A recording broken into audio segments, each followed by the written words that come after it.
recording in 4K today. Okay, wow. Not sure if the sound is 4K. Well, Is there such a sound term? You're the sound guy. it sounds good. Sounds good to me. So do we welcome people now that we're officially, or we just go?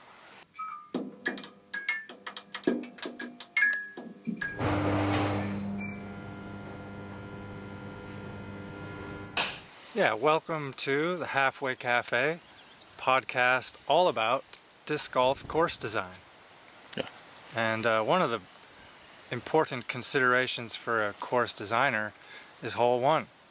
And we're sitting here on hole one at Lillelilan, one of the most spectacular hole ones in all of disc golf. I'm your host, one of them, Paul Black, and I'm joined by Stian Jonsson. Yeah, tell us about hole one. Yeah, and just to clarify, we're actually sitting on the front tee of hole 2, but in the background is hole 1. Just to... Yeah. Yeah. Well, hole 1, like here or... Yeah, hole one here, because you can see it behind us. It's stunning. It's super long. It's a downhill. Give us the details. The details. It's 244 meters, which is about 800 feet, approximately. And it's a par 3, 45 meters downhill from the tee to the basket. It goes down a little bit before it then goes back up towards the basket. And some might say it's a little long par 3, but I think it's fun to build hype to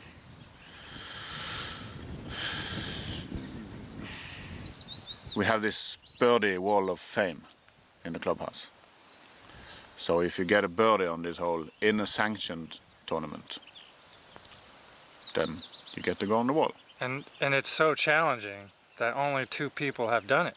Yes, and who are those 2 people? That's Roni Ronkanen from Finland and Blair Oskarsson of Iceland.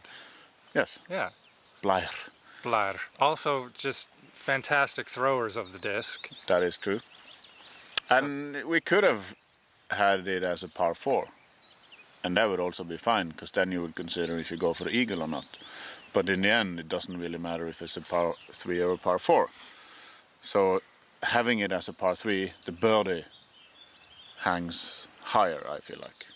Yeah, and I used to think hole 1 should be sort of easy, kind of ease you into the round, right? I picture a open hyzer to get your round going. But experiencing this hole 1 here has kind of changed my thinking on that.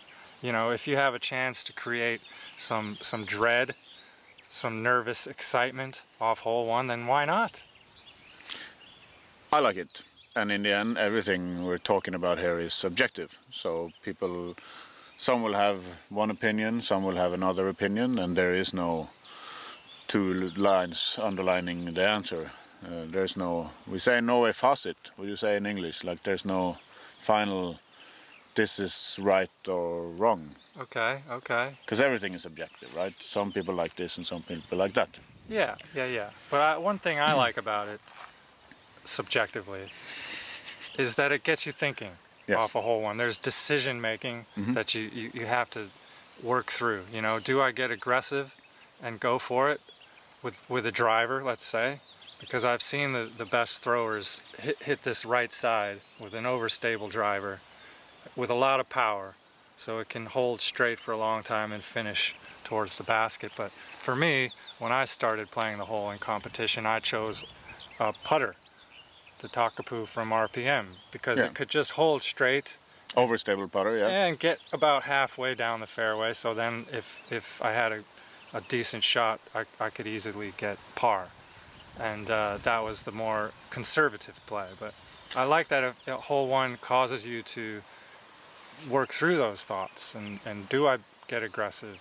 Or do I try to play this safe? Because even safe isn't necessarily easy or safe, really. You're happy with the par on it. Yeah. But what I like is that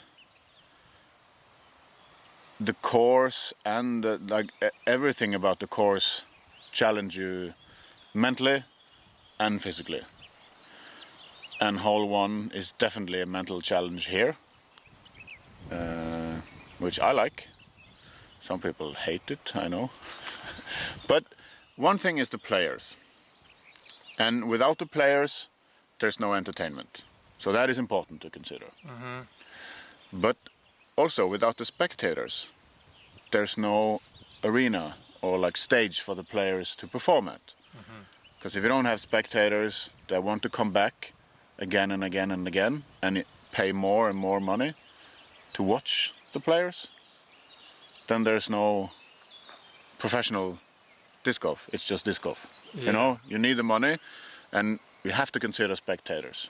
So with this hole 1, and let me say with what I like about a hole 1 is that it's super fun to watch. Like say you're happy just to be at a hole 1 the whole event. Because watching the shots, watching the players walk up to it, I've seen so many people shaking. That could be tournament nerves and everything, but that is emphasized and amplified by, well, this hole 1. Mm-hmm. And I really like that.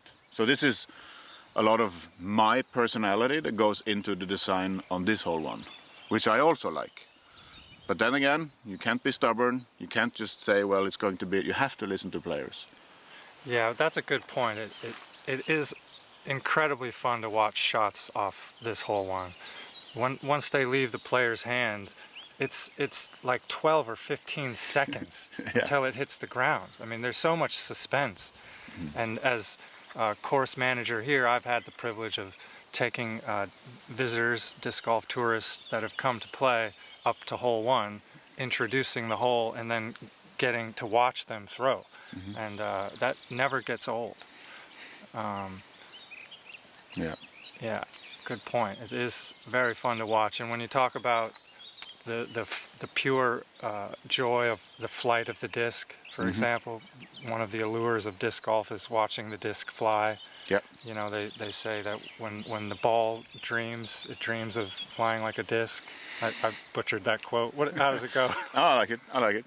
Yeah, and so that's part of the fun, watching the full flight of the disc. And so the hole 1 here highlights that.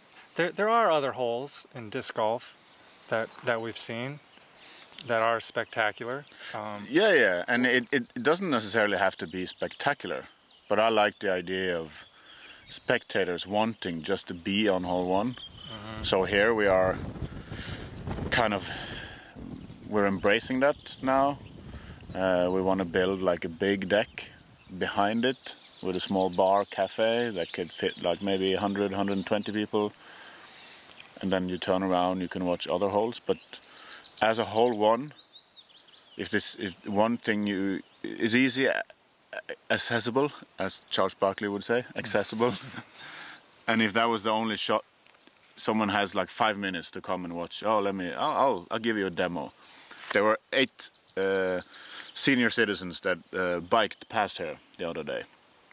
Perfect example. Oh, 6, 3 couples, 72, 73 years old. And they were walking around asking a lot about it. We read that this is, you had a championship and you had players. And come on, I'll show you hole 1. I'll give you a demo. Yeah. And then I get a little bit nervous because the demo has to be good, you know. I have to. So I take a couple of, Taraitis and some drivers, some putters and mid-ranges because the wind was good. It was a tailwind. And then you can throw the putter like kind of soft with a lot of spin. And then it's almost 20 seconds. Yeah. And then I showed them, I didn't say anything, but it wasn't a good throw. It faded out, OB. But they were like, wow! Wow! Like almost 80-year-old people like screaming, that's amazing! Wow. They've never seen a disc, they've thrown frisbees on the beach. And then I was like, okay, let me try and get a good one. And then I got a good one that kind of landed about 40 meters. And they were speechless. I get goosebumps thinking about it. Because that's what I want to bring out you can come as a spectator and you know nothing about disc golf, just watching a hole one or whatever hole, just watching the flight. You know what we're talking about. Yeah, and then for your experience too, the player experience of hitting a good shot off of hole one, there's nothing like it. No, and then it kind of also the nerves of, you know that if I just get a par, my round is going to be good. Yeah. Or if I can just imagine if I got a birdie.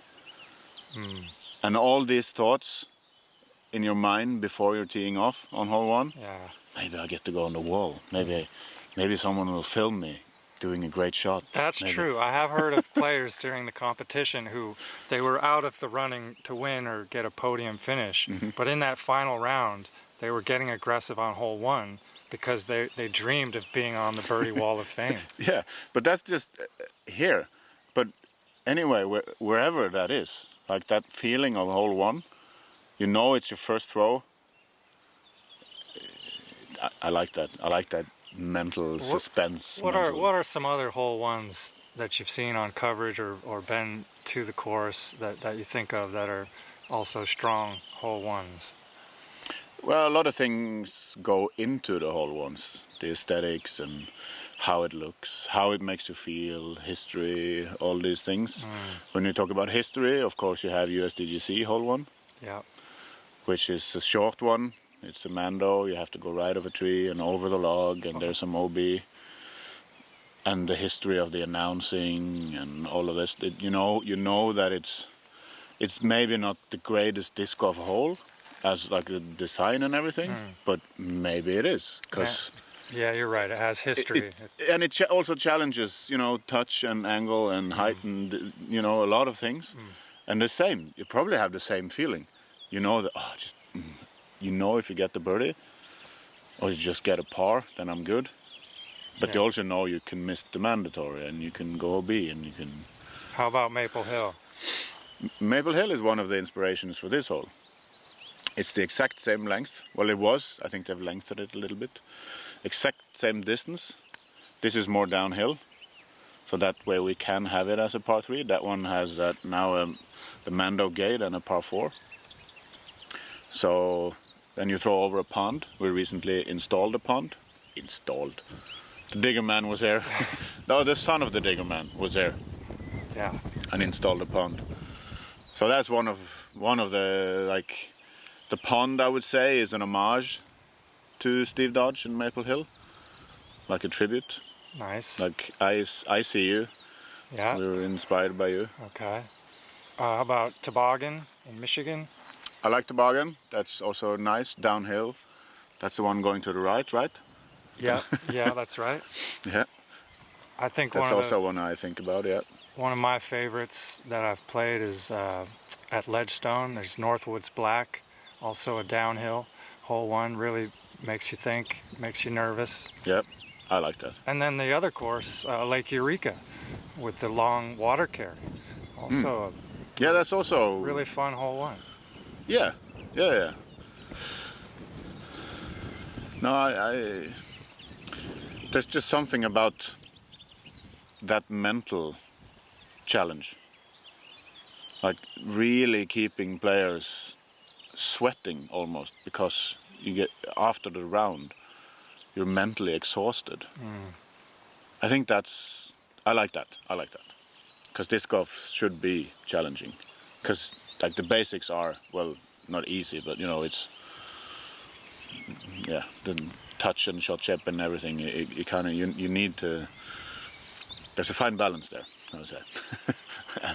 One of the issues that we've faced with this hole one is the pace of play, and because it's such a long hole, it takes you a long time just to walk down the hill.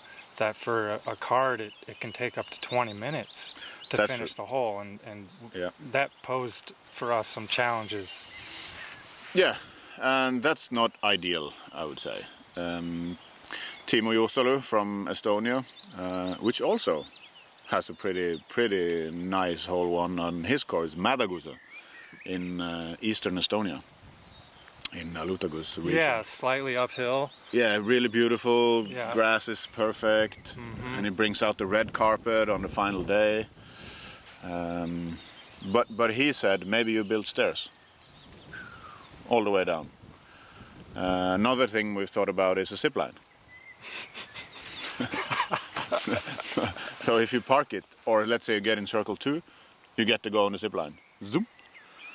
And if 1 or 2 or 3 of your card mates don't get close, they take the stairs. Yeah, they don't have to go. They can't get on. So then you just whoosh over them. CTP gets the zip line, maybe? No, well, circle 2 gets zip line, I think. I see, okay. You have to earn it. Yeah. So then if everyone just masters the hole and get really good at throwing, then zip. Man, I want to ride that zip line. Yeah. Well, it's an idea. It's future plans. It costs a lot of money to install a 400 meters. It has to go past and behind, but then it's something. It's another thing that builds the hype. That creates something special about hole 1. Yeah, and so we recently hosted Norges Cup, the first stop on the Norwegian National Tour. Yep. And you built a closer teepad on hole 1. Yeah. About halfway down the hill. Yep. And I was announcing the players off hole 1 and noticed that they were finishing the hole in 5 minutes. Yeah. So it did solve that problem. Yeah, and that was also a fun hole because it brought a little bit of stress. It was a hazard island. Typically I don't like that as much, but it was fine. Yeah, and I initially thought that might be a little too easy as a hole 1, but it provided score separation. Surprisingly, a lot of the top guys were having a lot of trouble with it. There was a kind of left to right wind that was knocking the discs down, and so it was sort of unpredictable still. And the juniors played it the best. Some of the juniors nearly aced the hole. That's true. So it was fun for me to watch. But that's also interesting about when we're talking about hole 1 and the juniors. They played it better. To ask the question why, I think, is interesting. Why did the juniors play it better? And the whole course, really. Maybe it has something to do with respect. Or fearlessness, or... Yeah, like the older players were a little more in their head. Yeah. Questioning the shot, maybe hesitant. And the juniors were just going for it. I think this is really interesting, and that this again it'll be subjective. We can ask 100 players, and you will get slightly different answers. But I think like diving into this is also interesting. That's for another podcast. Maybe someone has like a mental Bob Rothella podcast or something. Yeah.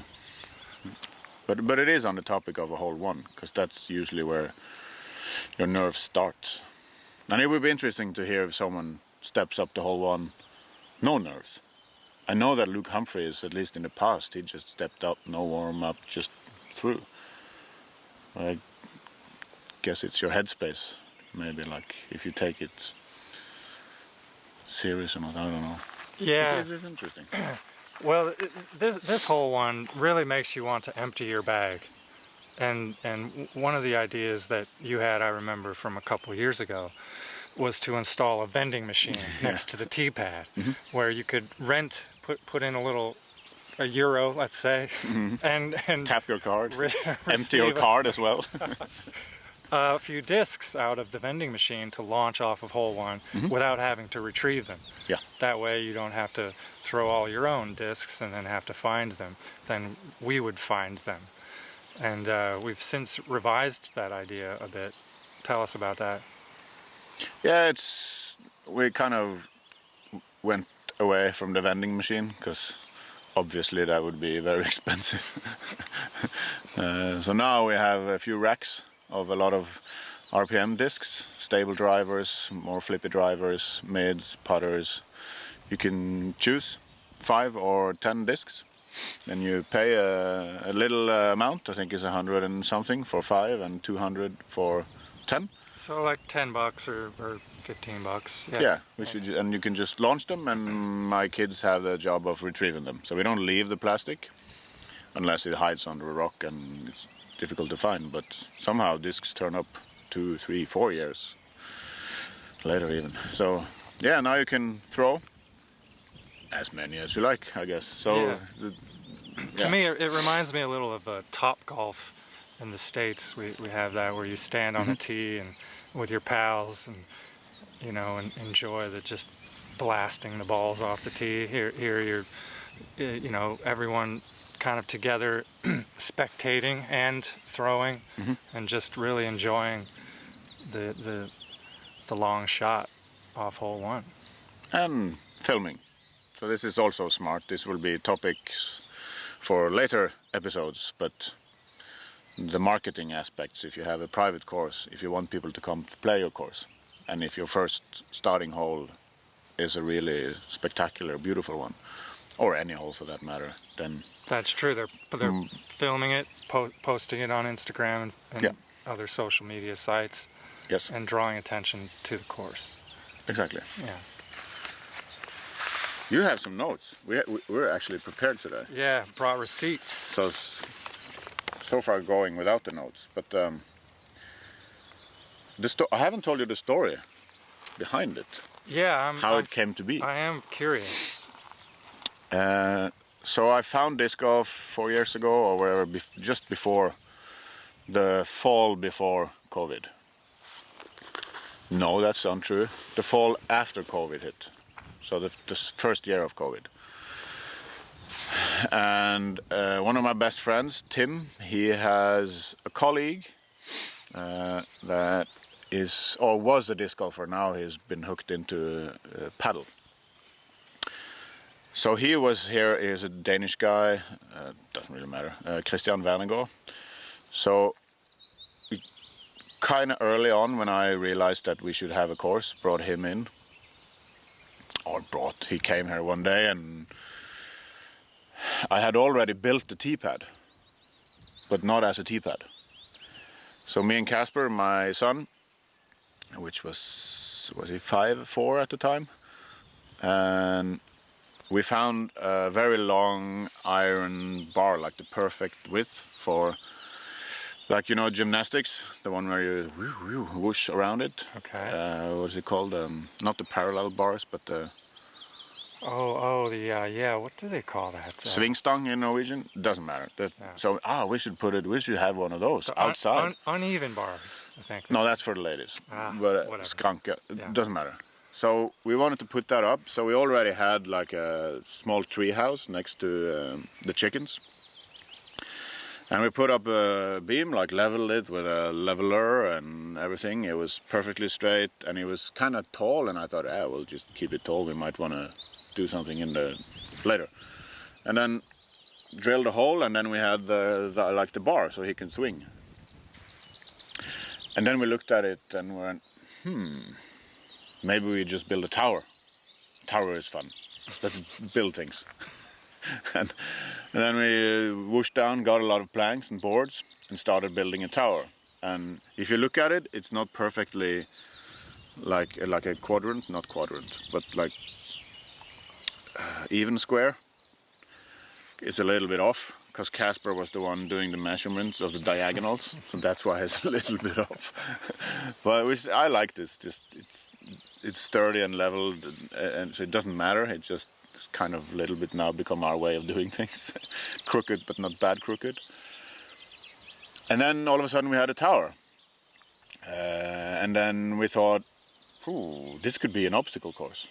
Let's build the best and largest obstacle course in the world.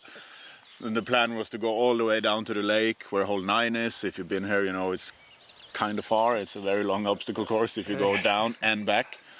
But the idea was that the final obstacle where you jump in the water.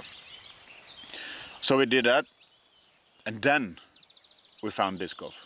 So kind of the obstacle course turned into disc golf and hole 1. So the teepad was already there, but not as a teepad, just as a holder for the swinging thing, the swing pole. And then Christian Wernegaard looked at it and it's like, this is a hole 1. Wow. And I've only played then for a couple of weeks, and I agree. Can you throw that far? And yeah. And then he tried it, lost his disc, of course. And then we went down here to where we are sitting now and looked at it. Oh, this should be hole 2. Yeah. And then I remember he called Peter Lunde, and asked, is there anyone in Norway that can throw, was it 200 and whatever meters? Because we're standing here and wondering, will people throw too far and hit the teepad on hole 2? And then, oh, you're at Lille Leland now? Because probably I had posted some pictures of, we're the best in the world, whatever, like I earlier said as a kind of a joke, but now it's become a thing, I guess. So then it started as a holder for a swing stang, and then it became quite the incredible hole 1. And now we just keep adding things, building the hype on hole 1. You can now book and stay in a glamping tent with a nice bed. It kind of started by accident then, in a way. It was. Yeah. It wasn't all premeditated, like, I'm going to build a course. It was more like, wow, this is a great hole. Mm-hmm. Now let's do hole 2. Yeah. This is so interesting. I don't know if I know you've shared that story with me, but it's been so long. But now I think of when I first designed a course in Pumpkin Hollow in Colorado, how it came to me is that I was standing amongst the apple trees, which formed a nice row, two rows of apple trees, and in a sort of tunnel with a nice grass, and it just occurred to me like, wow, this is a disc golf hole. Yeah. And so I put a stake in the ground and then a little plastic planter bucket upside down on the pole. All right. And called that the basket or the target. It backed up about, I don't know, say 200 feet tops, and let's say 60 meters, and threw a disc at the bucket. The very first throw, and I'm not lying, hit the bucket. And I just saw it as a sign from the disc golf gods, like this is it. We're making a disc golf course, and we had about 12 acres to work on, so we made about 12, 13 holes. Started a club, and that's still a club playing in western Colorado now, and they're working on a brand new course in Hotchkiss, Colorado. So it's amazing how these things begin, and then gain momentum. And it's inspiring, and perhaps that's the motivation that helped you create and finish this course, and then get to where we are now. Yeah, that's also a topic for a later episode, the motivation. Yeah. How and why do we keep doing it? But yeah, I quickly realized I started watching a lot. There weren't any podcasts really back then that I can remember. Maybe just Terry Miller's one. At least there weren't any I could find as a brand new disc golfer. And I was looking and searching disc golf. Weird things came up on YouTube, but then quickly Jomez. I think it was off season. Yeah, it was off season. So they had their filmed podcast. I don't remember what it was called, but they were just sitting talking on Jomez. And then Nate Sexton started his podcast together with a guy that turned out to be not an honest guy. So I was early on watching a lot, and early on I noticed Toboggan and Maple Hill as something that was similar to what we have here. With elevation, and Maple Hill is a farm, Toboggan is a lot of up and down. I instantly liked that kind of disc golf and saw that we've got something pretty cool here. So I guess that was I quickly realized that if I want to, and if I motivated and just keep doing it, we can build something special. We can get to be one of the prime, one of the top destinations within 5, 10 or whatever years it's going to take, because also the sport is very young. The sport, I could see that early on, that there's so many things the sport hasn't figured out yet, with coverage and courses and spectators and everything, which also is later topics. But that was early motivation, okay, I have time, I'm self-employed, work a little bit for the military, I can spend days. I can build something at home, so I don't have to travel to work, which is yeah. Brilliant. Hole one. Brilliant. Yeah. We're starting to feel a few raindrops, so maybe this is a nice moment. No. I have more on my list. Oh, look at this. Okay. What do we have? And we've touched on spectating, value, nerves, difficulty. I put a very good English word, iconicness. Yes, for sure. This is an iconic hole one. Yeah, and the iconic, like, of any hole is usually what people remember. Yeah, I call it the wow factor. When you're standing on the tee and you're just like, wow. Yeah. Yeah. Other hole ones. We haven't talked about Ale, I think. Oh, yep. Brilliant. What I really like on Ale's hole one is the fairway or the grass, and that's another thing we should talk about. If part 3s really have fairways, I don't think they have. I think they only have greens, but different effort. For a future episode. Write that down. Yes. But it's so beautifully mowed. It looks like a soccer field almost. Like it's so nice with the lines. And now they've lined it with logs. And the logs, it's so beautiful. And you throw through the bird, the eagle or hawk or whatever bird it is, with the feathers made out of wood from an artist from Austria, I think. So that's iconic. It's so nice, and you have the bleachers around it. You can stand now on top of the OTB Europe shop, which you can one side see hole 18 screen, and then you turn around, you can see hole 1. Same as here. It's amazing. I love it. What Ale is doing, and Vincent, Eric, and Simon is. Those guys are really they're doing making all of us, all of us. Help me out here, American man. Everyone else of us. Yes. Making us having to step it up. Yeah. Like we said, it can always be better, you know? That's it. Yeah. That's the inspiration. Have you played Ale? No. I want to, obviously. Yes. It's on my bucket list. Yeah. And also Överås. PCS, you're throwing against the fjord through the Viking Gate. And there's also that giant basket sculpture that's sort of iconic. Yeah. Hole 1. And some people try and ace the big one, which is fun.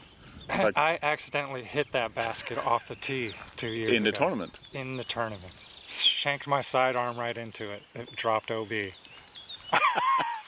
Not on purpose?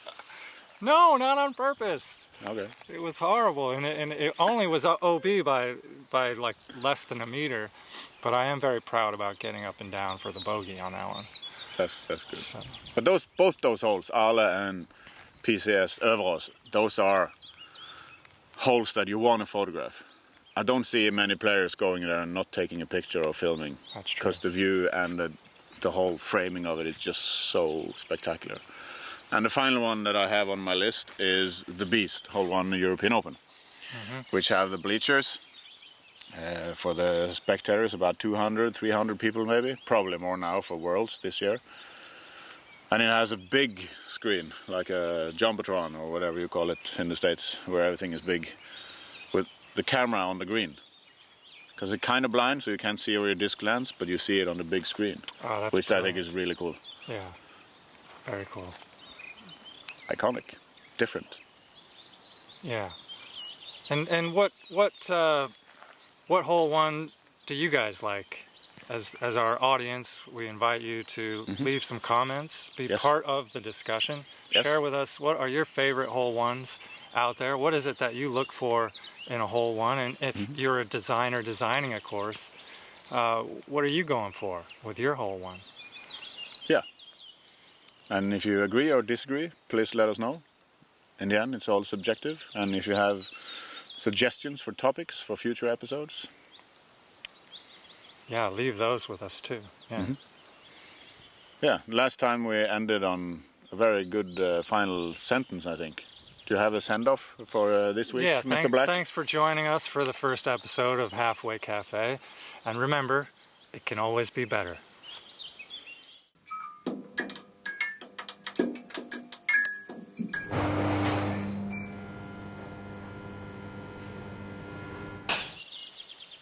Perfect. Yeah. So this is the first episode. The last one doesn't count. That's the pilot. There's always a pilot. It doesn't have a number? And then episode 1 follows the pilot. I learned in film school, I learned that the pilot could be, or should be, like an episode 3 or 4. So it shouldn't have the introduction of the thing. Like a pilot should just be a standalone well, episode. we messed that up, didn't we? But that's film and TV, I think. Podcast different. is a different genre. So maybe we're okay. But this is episode 1. Yes. So, okay. Yes, episode 1, whole 1. That's the name of it? It's got a nice ring. Whole 1. But the episode name is Whole 1. Yeah. I like it. Whole 1 with a W. The whole thing. The whole. All of it. I like it. All right. That's a wrap.